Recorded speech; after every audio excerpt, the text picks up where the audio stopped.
Floriano Peixoto e os Rothschild.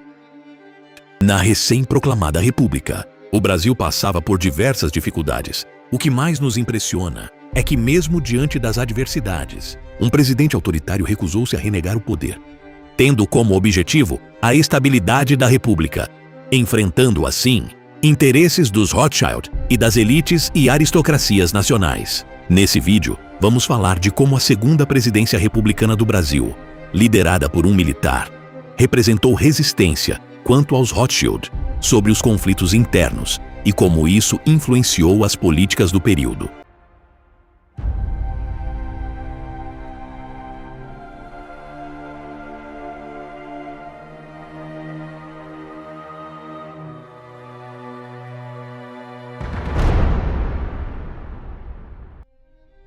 O Marechal Floriano Peixoto assume o governo num momento instável. Deodoro fora pressionado pela aristocracia da Armada no ano de 1891. Essa revolta tinha como objetivo afastar o presidente, também militar, o Marechal Deodoro da Fonseca, que adotara atitudes inconstitucionais e repressivas em seu governo. Não tendo apoio político e não tendo a virtude necessária para dialogar com as forças políticas, Deodoro cede às pressões e deixa o governo. Ele deixou uma carta dizendo implicitamente que Floriano Peixoto seria o funcionário que incumbia lhe substituir. Para entendermos o porquê da revolta da Marinha, devemos entender como essa instituição esteve sagradamente resguardada e alimentada pelo Império. Durante a Reforma de 1850, as elites dirigentes nacionais ligadas à coroa imperial decidiram limitar os recursos e a voz política dos militares do Exército Brasileiro. Em detrimento do Exército, a Marinha recebeu honrarias e glórias, sendo tida como a força aristocrática da monarquia. Essa questão se estenderia na década de 1880, na famigerada questão militar, que será tratada em outro vídeo. Além de seu caráter restauracionista, seu objetivo também era recuperar o prestígio na qual a aristocracia marítima estava acostumada. Com a renúncia de Deodoro, sob a pressão dessa aristocracia, quem assume é o Marechal Floriano, que também era um militar do exército. Diferente de Deodoro, Floriano, também herói da Guerra do Paraguai como seu antecessor, é um homem desprovido de grandezas pessoais. Não era homem espalhafatoso, ou muito menos, eloquente. Era um indivíduo calmo e sereno. Muitas das vezes, recebia notícias tenebrosas e mantinha-se neutro. Foi descrito muitas vezes como um homem frio, de poucas palavras, porém muito simples. Sua ascensão foi tida como inconstitucional, mas ele fizera um acordo com as elites dirigentes para que ele se mantivesse no poder. Esse acordo tático marcava o início do governo do Marechal Floriano Peixoto, que desde já desdenhava as elites que dominavam a política nacional. Ele usará esse acordo para governar livremente, para reprimir os considerados inimigos da nação e da República. Seu governo foi marcado por iniciativas de incentivo à indústria nacional, contenção no custo de vida da população e construção de casas populares. Ele também combateu as elites liberais no Sul e contrariou os interesses dos Rothschild. Ele morreu em 1895.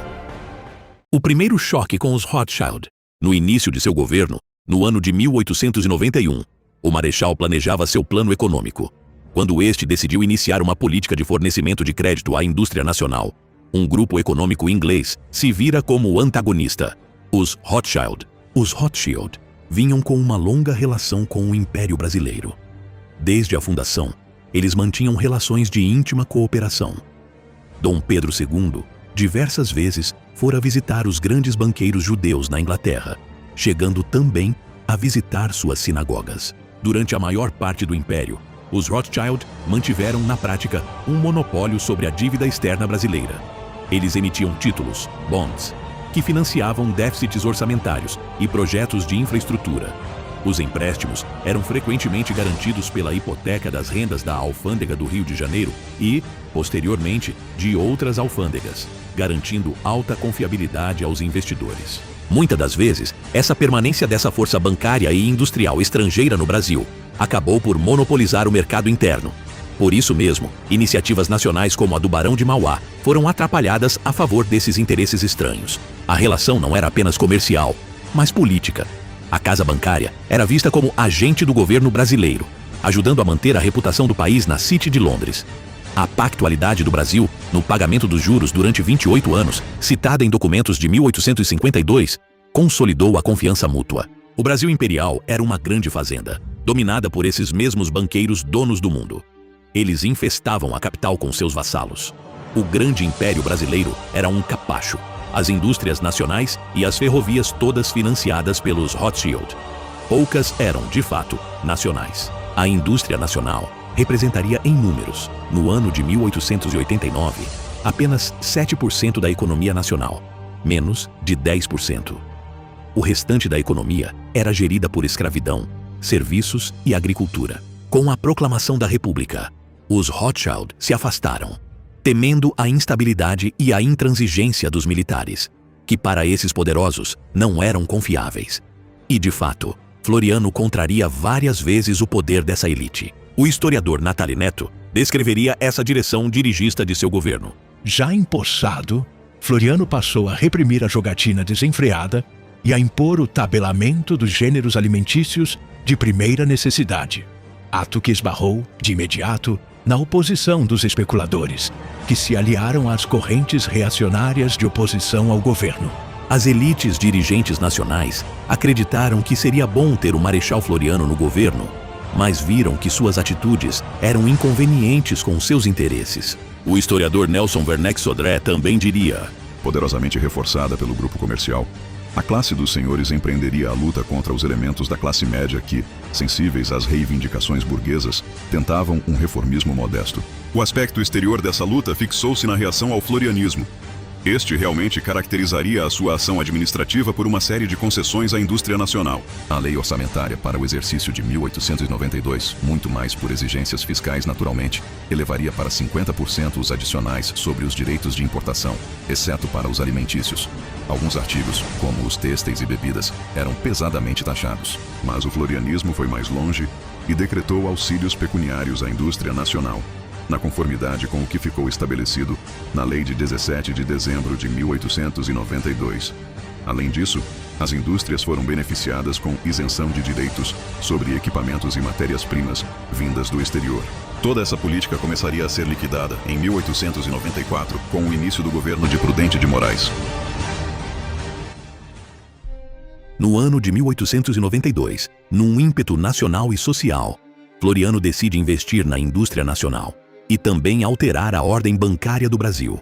Decidindo romper com o velho modal dependente e agrarista, ele se mostra um nacionalista. A incipiente indústria nacional já estava em crise.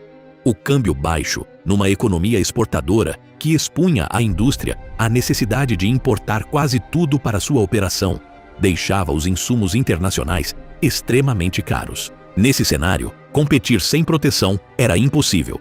Por isso, os industriais elegeram uma comissão que os representasse junto ao Congresso e ao Executivo, pedindo o auxílio do Estado através de empréstimos. Setores reacionários do latifúndio exportador protestaram contra o pedido, alegando que a medida causaria ainda mais depressão cambial e distorceria ainda mais o mercado.